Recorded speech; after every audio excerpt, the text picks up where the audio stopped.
My name is Melissa Stone. I'm the Division Director for Developmental Disability Services at the Department of Human Services at DHS in Arkansas. We manage one of the Medicaid divisions, and we are the largest division at DHS. And I'm going to do just a brief overview, but first I just want to say thank y'all so much for having me. I have not been asked to come speak before, and it's an honor to come speak with families. My big fans from Arkansas are all here, so I really appreciate Daryl Pickney, who is the president of our Human Development Center board this year. And of our board this year. I know, congratulations. And the board for VOR this year, and then we have Jan Fortney, who we've spent a lot of time together talking about her daughter who lives at one of our state-run residencies, and Randy Laverty, who will always be Senator Laverty to me, but our former HCC chairman, so I'm glad you're here. And then, of course, Rita Hoover, but goes by now her married name of McConnell. So Jim and Rita, thanks so much for being here and asking me to come. So it's such an honor. And I wish that Carol Sherman could be here because she's also another huge support for me. And I know she's home with her husband who's not doing too well. So anyway, thanks for having me, and interrupt any time to ask questions. So today I'm going to talk about the continuum of care model for clients with IDD in the state of Arkansas. Let's see, there we go. So DDS is the division that I oversee, and we operate 5 state-run intermediate care facilities across the state. We also administer a 1915B managed care waiver and a 1915C home and community-based waiver for people who want to do community-based services, a 1915I, which is a waiver that serves our dually diagnosed population of people with IDD and behavioral health needs. We oversee all occupational therapy, speech therapy, physical therapy, ABA therapy, and all developmental day treatment services for kids and adults throughout the state, which is a very large number of people that we serve through those programs. We also oversee state block grant money and some federal grants. There at the bottom, we are the state's overseer of the Title V block grant. We have a huge unit of nurses that do case management for children who have significant chronic healthcare needs. So we're a busy agency. There's about 2,300 of us. Oops, one way. All right, so I'm sure you guys know this because the Arkansas team comes to VOR, but just in case you don't, so we serve approximately 900 clients in our state-run intermediate care facilities, which we refer to as Human Development Centers in Arkansas. They are located in the throughout the state of Arkansas, in Arkadelphia, Boonville, Conway, Jonesboro, and Warren. And at those centers, we employ about 2,000 staff members. So that's the bulk of our staff, is providing 24-hour care to our clients. So I was asked to come over to DDS in 2014. Before that, I was, I'm an attorney, although I haven't practiced in a couple of years doing this job formally, but at least not in court. I feel like I'm always doing something legal. But so in 2014, they asked me if I'd come over and help them at the Developmental Disabilities, because we had Department of Labor coming in saying that we were in violation of the companionship exemption law because we weren't paying people minimum wage and overtime. So they asked me to come down to DDS so that I could research and give an opinion on how we could come into compliance with Federal Department of Labor regulations. And when I got over there, everything shifted. So within 2 weeks of coming over, the director went over to run behavioral health.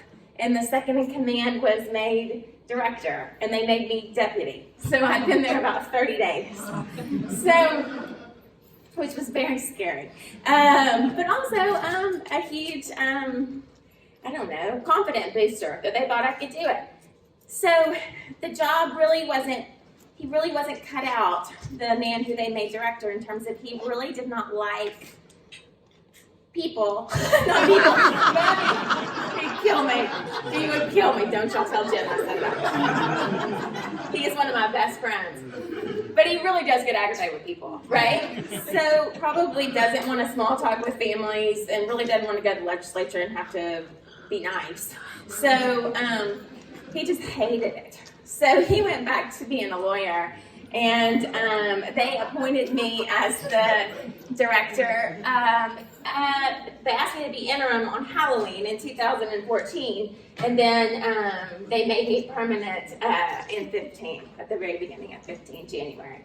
So when I took over, it was kind of this weird, I think the Arkansas team would tell you, it was kind of this weird climate, right? Of we had a lot of change at DDS with all these directors shifting.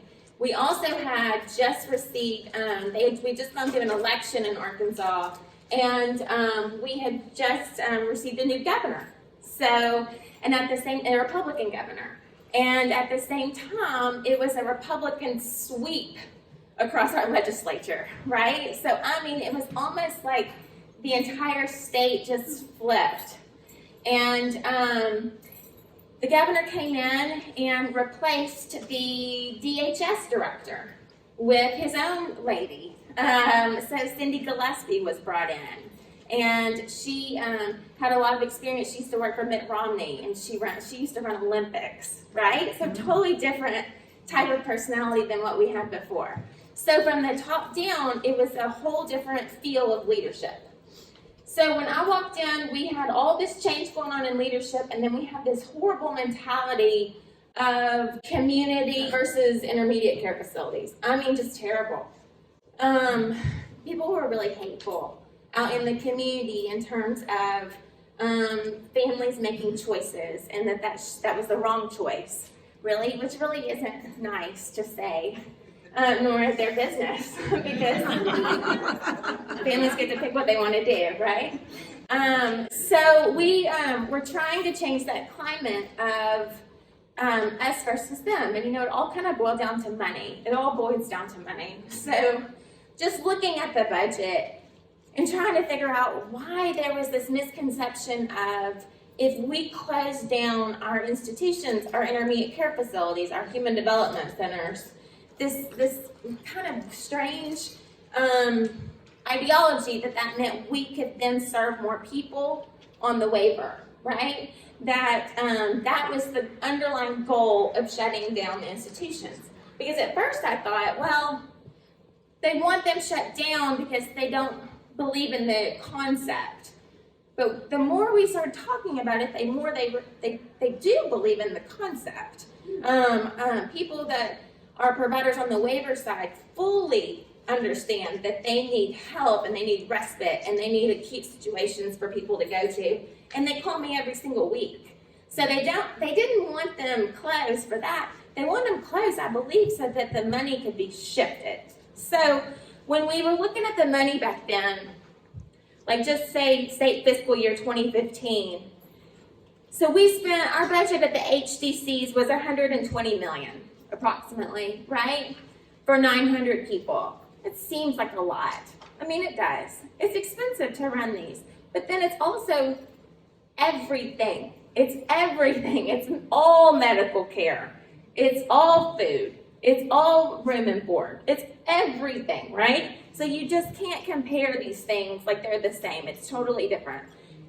The Community and Employment Support Waiver that same year, which is our HTPS DDS waiver, was about 215, right? And at that time, it was around 3,800 people. Okay, but these are not necessarily the same people. So we just had to keep pushing on the fact that this is not, and Jan and Rita and Daryl and big proponents of the same message. You're not comparing apples to apples, right? And because of their advocacy with our legislators, I think finally people started to understand that they're right. It's not the same thing. You can't compare these two dollar amounts. One does not equal the other. And so we were thinking, how in the world are we going to try to make people get along better, right? And then at the same time, Medicaid spend for both HDC and community, it was just rising out of control, right? There was no cap on it. There was no end in sight. Our wait list for our waiver continuously keeps growing. At that time, it was around probably 2,900, 3,000 people, which is what we kind of sit at on an average basis. Our human development centers constantly needed maintenance, and we were trying to figure out the funding for that.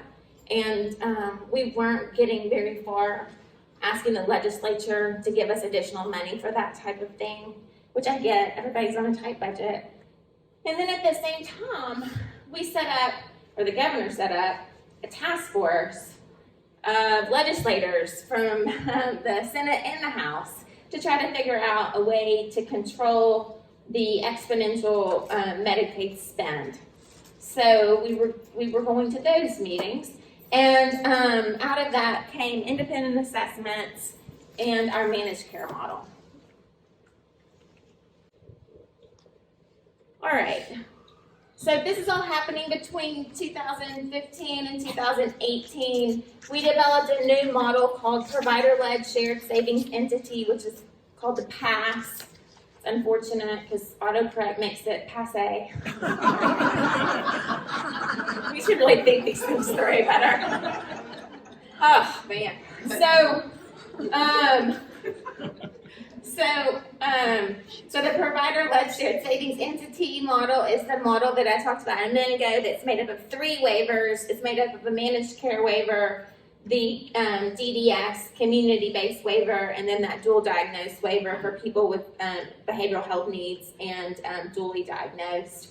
And that model is the very first, well, it's not the first, but it's the only group of people we have in managed care in Arkansas, which is very unusual to start with that side of the needy population. It's been difficult. We launched on March 1st.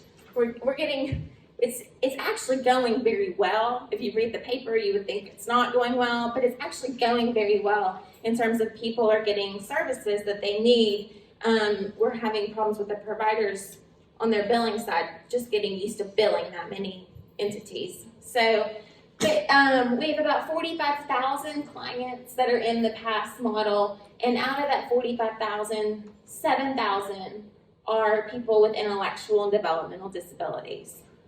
So during this same time period, when we were doing all this change to our models, that was developed, we phased out 2 day treatment type programs that had been in existence for years and years and years that simply were not working. We replaced them. That was very stressful on people. That we have about, we have about 16,000 clients that go to day treatment every day because of their disabilities. We went in and placed thresholds on OTPT speech, which almost put people over the edge. To be completely frank, the therapists about lost their minds.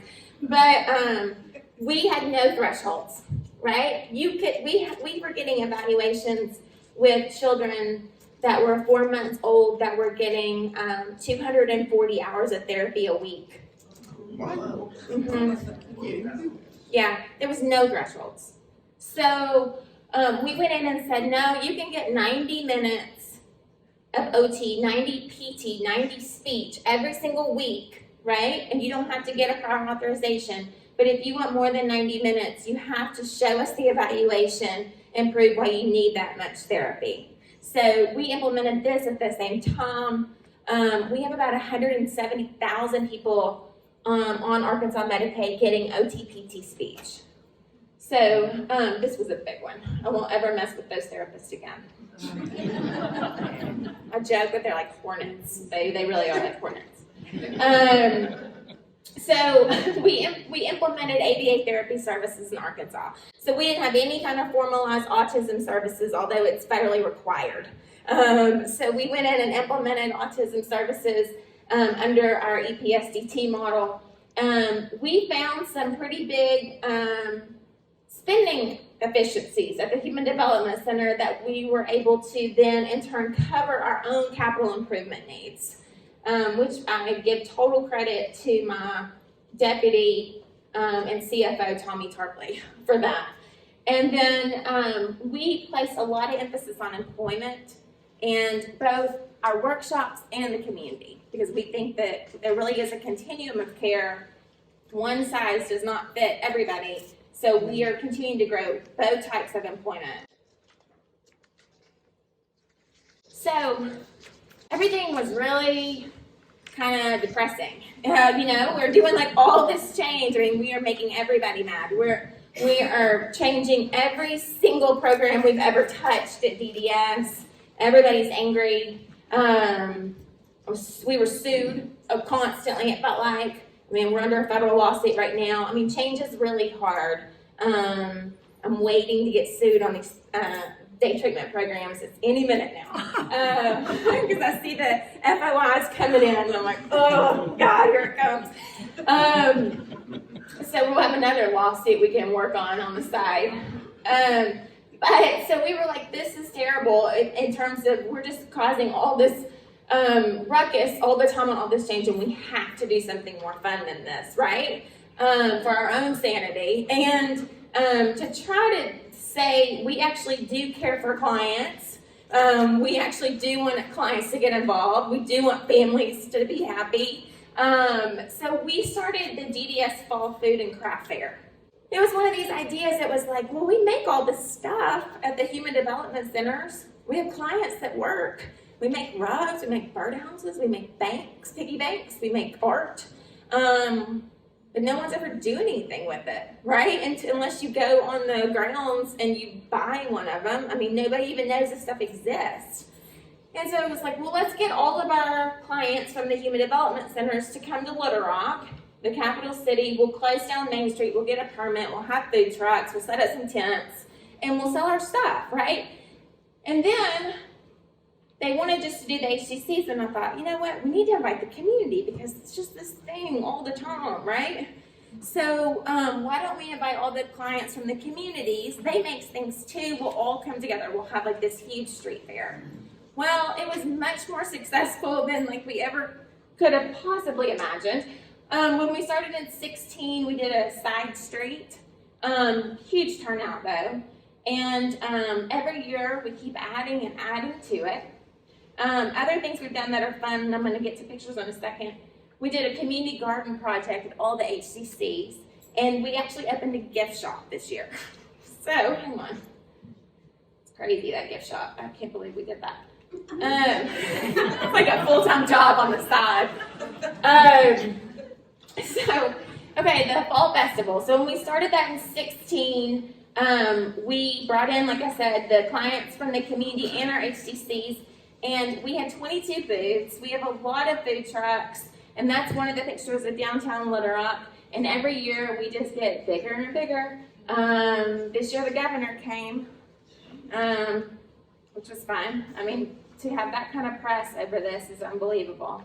Okay, so we've been doing this this will be our 4th year, but for the past 3 years, the HCC residents have made $10,000, which it doesn't sound like a lot when you think about 3 years, but it is a lot because we're talking about $4 birdhouses, right?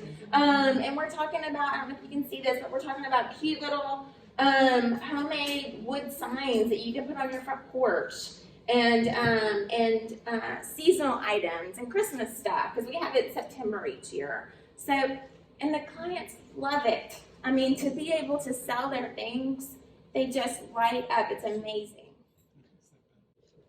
Okay, and then this year, it was going so well at the Fall Festival, it was like, well, you know what? I guess we could do this year round. So, y'all can't see this, but this is the blue umbrella. It's in the bottom of the main DHS building in Little Rock. It's enclosed in glass. It's in the waiting area in our office, in the main office. So you walk through the door, and to your left is the blue umbrella gift shop. And it is the cutest thing you've ever seen. we have, well, these are residents right here. So we have everything that the clients make at the Human Development Centers for sale in there. We have everything that the community clients make for sale in there. And we have 2 clients that work the Blue Umbrella with job coaches. And when you go in, they both introduce themselves as the Blue Umbrella store manager. And they're the 2 of the nicest you'll ever meet. We learned very early on that neither one could read or count money, so which has been challenging. But it's also given us opportunity that now, when the store is closed, we have staff that do worksheets with them that have signed them up for classes so that they can learn how to count money. And our store manager, Medrick, actually has come a long way and now is able to do inventory.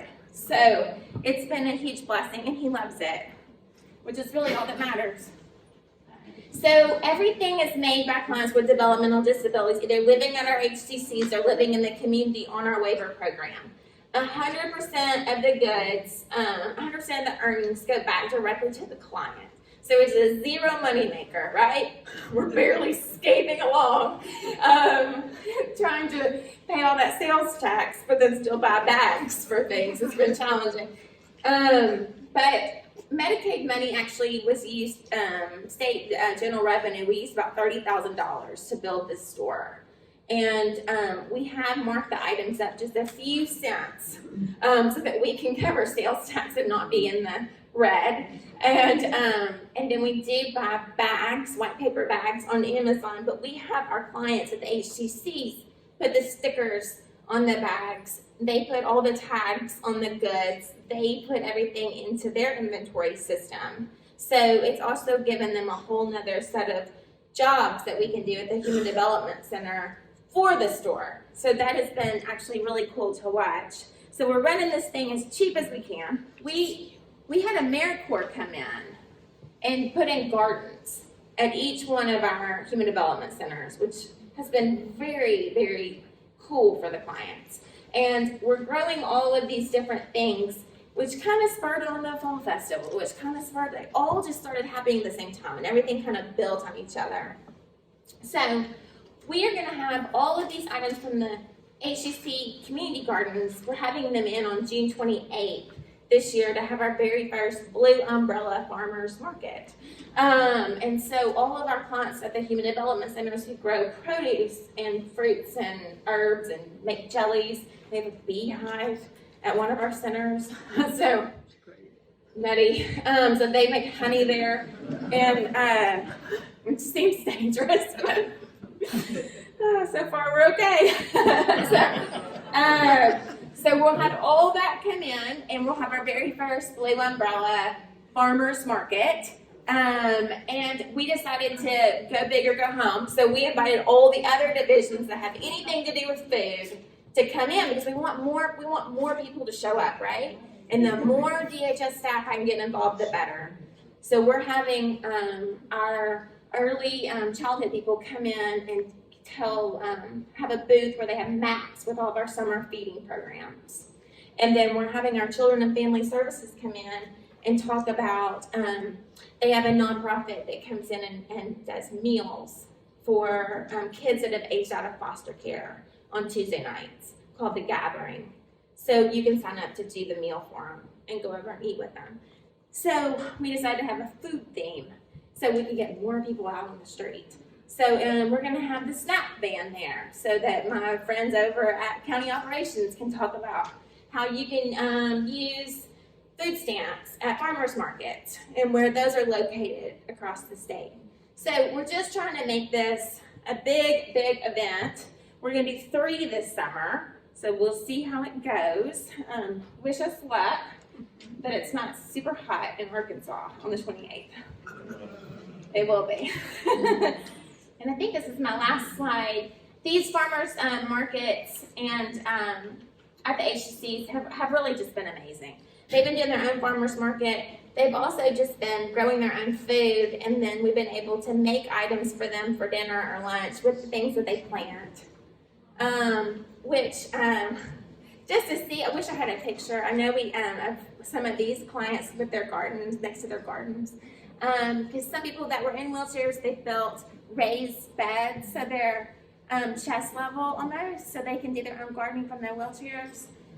And seeing them talk about how they grew eggplant and then they made it and then they ate it. I mean, just, oh my gosh, guys. I mean, it's been unbelievable. But like I said, we were just, the concept came just trying not to be Debbie Downers about everything at work, because it's just constant. It is. And trying to do something that's uplifting, and it just turned into these 3 wonderful things that that's really boosted morale. And in fact, people that work at Arkansas DHS that have nothing to do with this, right? Nothing to do with clients with disabilities come down and say, this gift shop's been the best thing that happened here, right? Because we're supposed to be an organization that helps people, but you can't tell that we help anybody. But this gift shop is it's just a very public acknowledgement of we're here to help people. So it's been a huge morale booster. And if any state wants to do it, I'm happy to talk about it.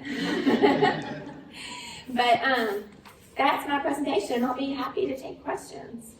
So, yes. I just want to share with you that we went down, our group, we went down and we purchased items from the Blue Umbrella, and we put together little gift bags for our congressional delegation. Okay. And all items that we have came from the HDCs. Oh, wonderful. Yeah. And what's in the bags? Do you remember? Coasters, cards, little note cards, and then I got the Boonville Mugs. and the Jonesboro mugs, but those were not at the Blue Umbrella, although it's a good idea to add to the Blue Umbrella. Yeah. And I forget what else. Now, last year we did the rugs from Boonville for each of our congressional delegates. And then we have had a suggestion here in our, not the Arkansas group, and I'm not going to point out who suggested it, but a new item for the garden is we now have medicinal marijuana. That's a lot of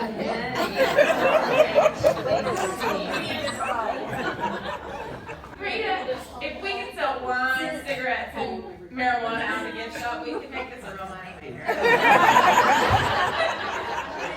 it has medicinal properties, it calms. Oh, absolutely. It's good. Nice shop for. It might. Definitely put munchies there. And that was my suggestion.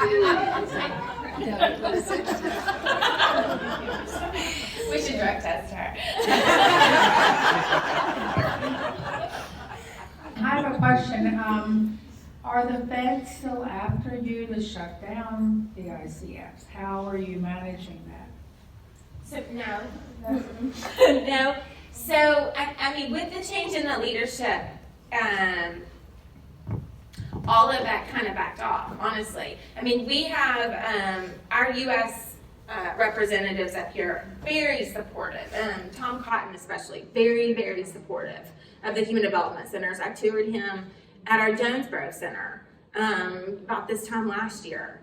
And so that's helpful. But no, I mean, I gotta tell you guys, and knock on wood, we run really good places at these Human Development Centers. And the more I think we try to expand, that's one reason why we're trying to get clients out in the community more with employment, right? Because I think one of our problems is that we're not being seen enough by the community, that these are real people, right? That have real lives, that want to work.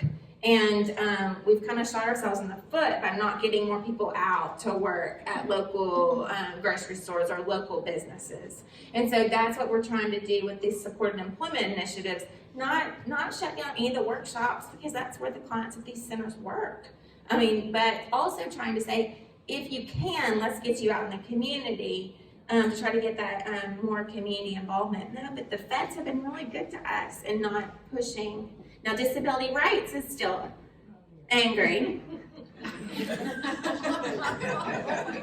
And I get along with our disability rights chairman. We have other things going on in Arkansas too that have been keeping them busy, other than us. But we've gotten to a good working relationship place after all these years, and I think we all want the same thing. We want people to be taken care of which is what our goal is. Okay, I just have two questions. The first one is Arkansas Union State, or your employees union employees? No, Okay. I mean we have some Okay. protections, but no. But you don't, okay, that probably could make a difference because you can tell them what they need to do and they have to do it or they are gone. Whereas in Illinois, the union is very extremely strong. Okay, and the other question is, how is the ARC in Arkansas? Are they after you all the time or? No, so it's very unusual in Arkansas. The ARC in Arkansas is a local provider for us that does home and community-based services. Wow. Okay, that's extremely interesting. And how did you get them? Our problem in Illinois is the ARC is saying just what you said, like if we close all those state centers, all that money's gonna go to community placement, which we know is not true. It never has. They've closed 4 centers in the last 10 years. None of that money's gone to the community. It's gone to pay bills. It's gone to wind it down as well. The Yes. wind down costs, yes. So how did you kind of get, or what did you do to get them to quit thinking that, I guess? Well, I don't know if it was I think it was a team effort, and I think it was, you know how kind of all the stars align sometimes when you have a big leadership shift change and mindset change. I mean, it just all kind of fell into place. There was a lot of pushback when we started the managed care model, which, by the way, we don't call managed care at all. That's a dirty word in Arkansas. We call it organized care.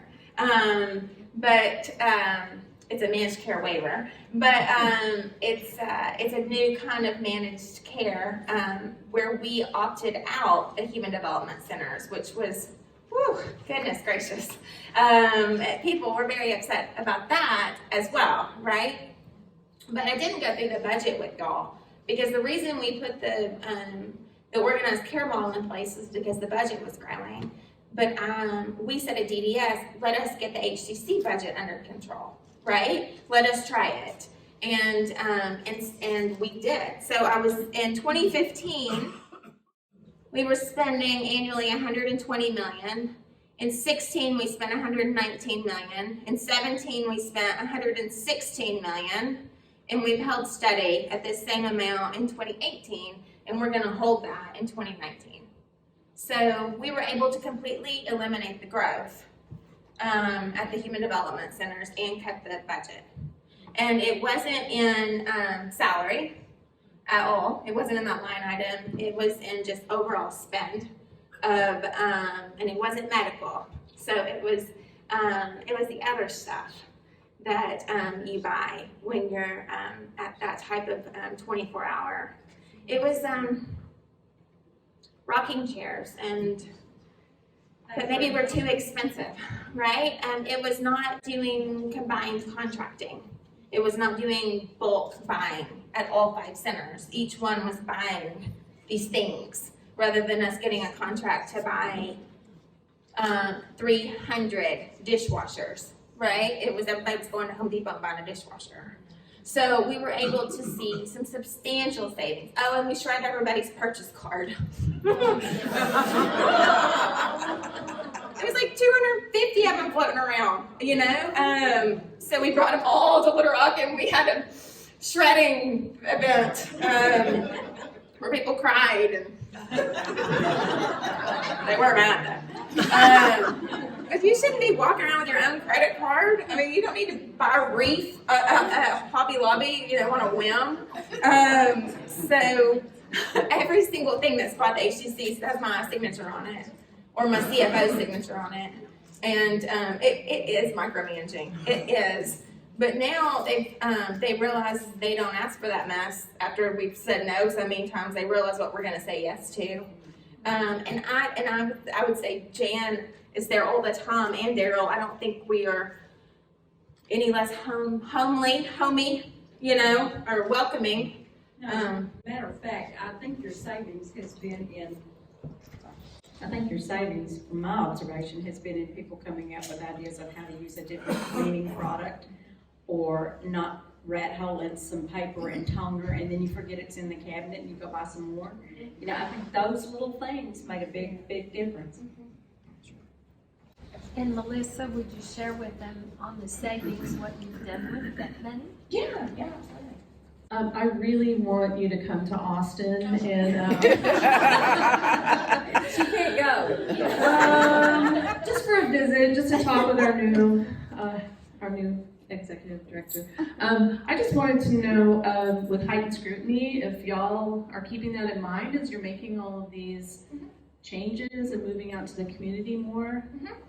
Yeah, so, and I'm not gonna forget you, Rita, I'm gonna talk about that in a second. Heightened scrutiny, you know, is part of the settings regulation that CMS came down with a couple of years ago, which we adamantly oppose, because one of the best transitions that we have going on is at our Jonesboro Center, which has a waiver provider on our property, right on the edge of our campus. And that is our highest transition HTC, right? Because families feel so much more comfortable when we're like, do you want to go out in the community and try it? Well, we're just going to put them right there. You can see it, right? In those condos with a provider. And if it doesn't work, or our staff will even still go check on you. If it doesn't work, you can come on back. Because we keep the beds open for them. And that's against the heightened scrutiny rules. Right? So you can't have any kind of waiver provider on the grounds or that are owned by an institution, or even formally owned, which doesn't make any sense to me, formally owned by an institution. So we push back real hard on a lot of this. We have a similar situation at Conway. We have a waiver provider on our grounds at the Conway Human Development Center. So we wrote up all the justification for why it works and why it works better. Now, I don't think they're ever going to let me build more providers on the grounds, which I would like to do right now, but they have seemed to have backed off on when we showed them our numbers of people that transition out because they are on the campus. And we haven't heard back from them. So, and I'm not going to call and ask them. Yes, ma'am. My name is Ann Knighton from Georgia, and I thought that I understood you to say that you use some Medicaid funds for the gift shop. Okay. Then are the laws for using Medicaid funds based on a specific state? Then we can do that in Georgia too. So we use state general revenue. We did not get federal match funds from CMS to open the gift shop. We used money that we had in our budget. That was in our Medicaid budget because we did open it as a supported employment opportunity in a vocational training ground. Okay. So that's how we did it. Okay. Yeah. Thank you. I'm just going to say that I was expecting to hear some comments like the Texas maid come see us. I was going to say she's our crazy, wonderful director, but you can't have her. She's got a lot of bosses, but the board is one of them. We're going to keep her as long as she continues to work with us the way she does. Does she have 49 sisters? And listen, we appreciate you coming. Yes, we do. Two quick questions. The 1915 designation is in B, C, and I. Are those state or federal designations? Those are federal designations. The other question was in these the craft and gardening projects. What roles, if any, are there for people with profound and severe intellectual disabilities? We have a couple of projects at the HTC. So when you see our crafts, one of the things we struggled with is we wanted 100% of the craft item to go back to the client. We realized very early on that was not going to be possible with some of our clients because we have maybe 5 or 6 different people working on the same item because of their disability. So we might have, I wish I had some pictures of these items. So we might have, one person that, I wish I could blow that up. One person that, cuts this board with help, and then another client that comes in and paints it green, and then another that comes in and puts the Happy Mother's Day on it, and then someone who literally glue guns this flower on, right? So we realized that we weren't gonna be based on disability. So we had to figure out what worked. The majority of our clients that live at the Human Development Centers work. So in some capacity, even if it's literally someone helping them glue these flowers on.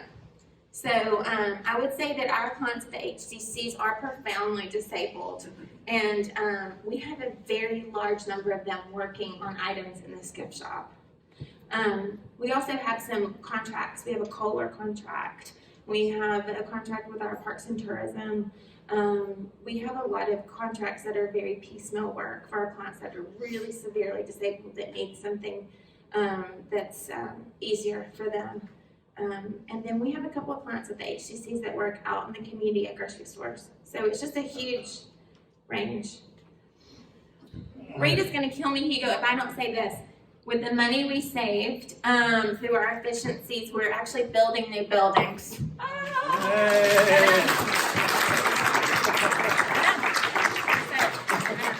Anyway, I won't go into that because I don't even want to talk about that really online.